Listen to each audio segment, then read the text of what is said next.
네, 오늘 공부할 분야는 공중보건학 분야가 되겠습니다.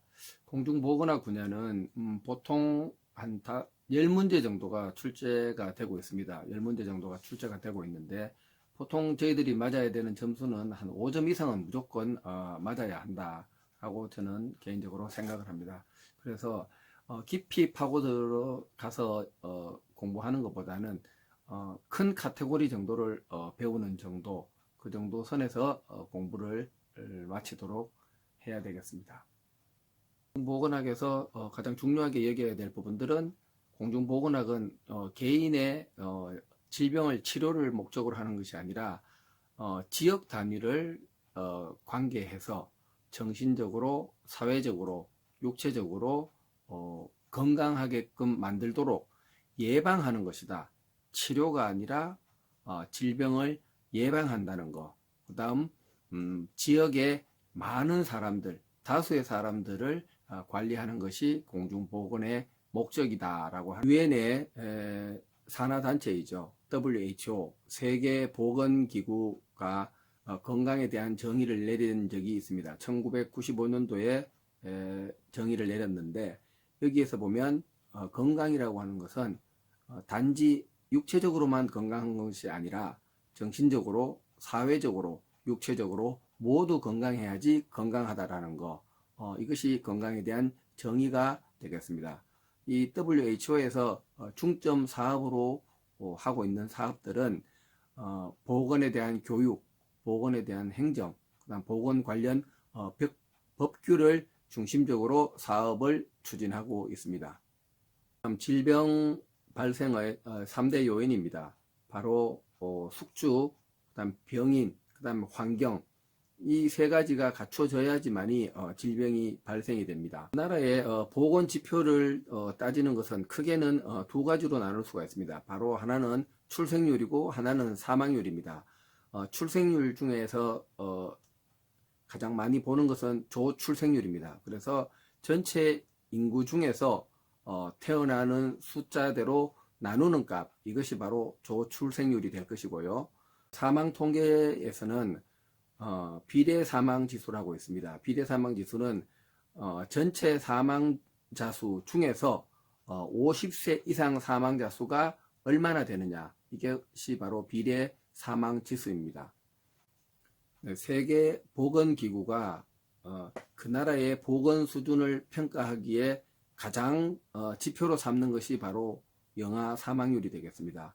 영아 사망률이라고 하는 것은 1년에 태어난 유아의 수 중에서 1년 안에 사망하는 유아의 통계를 낸 것이죠. 그것이 바로 유아 사망률입니다.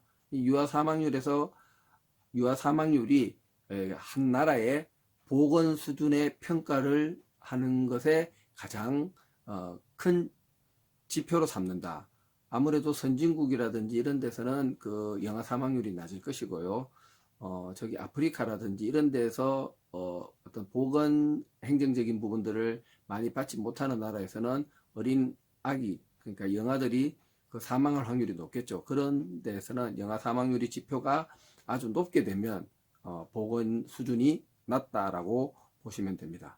들어가서 역학의 정의입니다. 역학의 정의에서는, 역학이라고 하는 것은 질병의 발생의 원인과 확산에 대한 원인을 찾아가는 것이 바로 역학이라는 학문이 되겠죠. 그 다음 감염병의 정의. 감염병이라고 하는 것은 병원체에 의해서 감염되는 질환입니다. 바로 음식물을 먹거나 그다음 공기 중에 어떤 병으로서 감염되는 것, 이런 것이 감염병이 될 것이고요. 이 감염병의 그 발생하는 원인들이 여러 가지가 있습니다. 바로 뭐 세균에 의한 것, 그다음에 진균에 의한 것, 바이러스에 의한 것, 그다음에 리케차 같은 것에 의한 것 등 다양한 원인들이 있겠죠. 뭐 이런 원인들을 좀 파악해 주셔야 될 것 같고요. 그 중에서 가장 또 핵심적인 부분은 바이러스입니다. 바이러스는 미생물 중에 아주 가장 작은 것이다. 그리고 열에 아주 약하다라고 하는 게 가장 관리하기 보건학적으로 관리하기 힘든 사람들이 어떤 사람이냐 하면 바로 건강보균자입니다. 신체적으로 아주 건강한 사람인데 보균자를 가지고 있는 사람, 이런 사람들은 어떤 사람들한테 그 옮길 줄을 모르는 거죠. 만일에 확진기에 있는 보균자라고 하면 뭐 격리를 하거나 그 다음에 그럴 수 있지만 뭐 표시가 나지 않기 때문에 이런 사람들은 관리하기가 아주 힘들다. 그래서 건강보균자가 가장 관리하기 힘들다라는 것.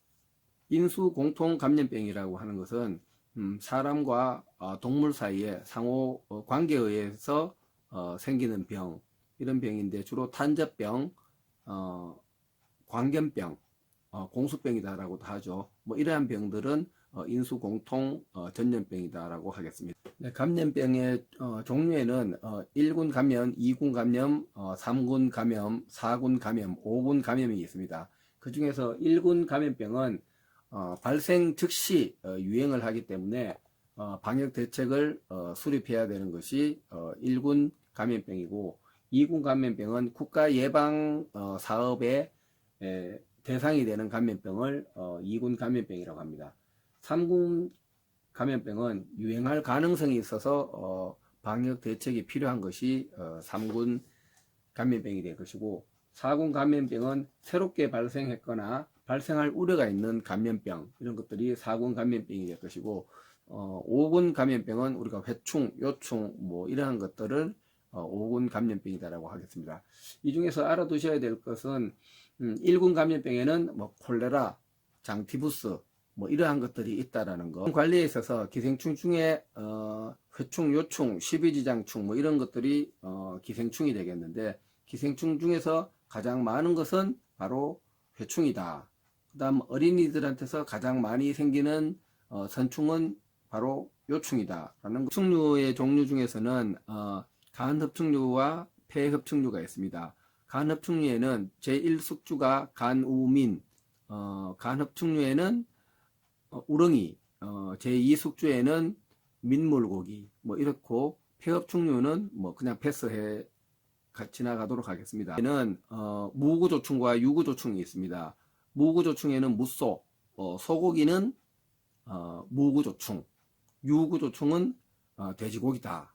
뭐 무소만 뭐 알아두시면 되겠죠. 그 유형은 첫 번째 피라미드형입니다. 그래서 0세에서 14세 인구가 65세 이상의 인구의 절반 이상이 더 많은 거, 이것이 피라미드형이 될 것이고, 그 다음 종형은 선진국형이 되겠죠. 그래서 0세에서 14세 이상의 소년들이 65세 이상과 거의 동일한 형태, 이런 형태가 보통 선진국형이다라고 하고요. 그 다음에 이제 별형은 보통 도시형이다. 네, 인구 조정 정책에는 인구 성장 억제 정책, 인구 분산 정책, 인구 자질 향상 정책, 이렇게 세 가지가 있다라는. 오염과 환경 보건의 개념에 대해서, 환경의 오염과 유해 화학 물질의 요인으로부터 국민의 건강을 보존하는 것이 바로 환경 보건이다라고 할 수가 있겠습니다. 환경 보건에는 뭐 대기 환경과 뭐 공기 뭐 이런 것들이 있겠죠. 이 중에서 공기 중에 가장 많은 성분을 함유하고 있는 것은 질소이다. 질소는 보통 한 78% 정도로 공기 중에 가장 많이 함유하고 있다. 산소는 한 20% 정도를 함유하고 있다라고 보시면 될 것이고요. 그 다음 공기 중에 유해한 성분들이 있는데, 그 중에서 일산화탄소, 아황산가스, 그 다음 오존 뭐 이런 것들이 있겠죠.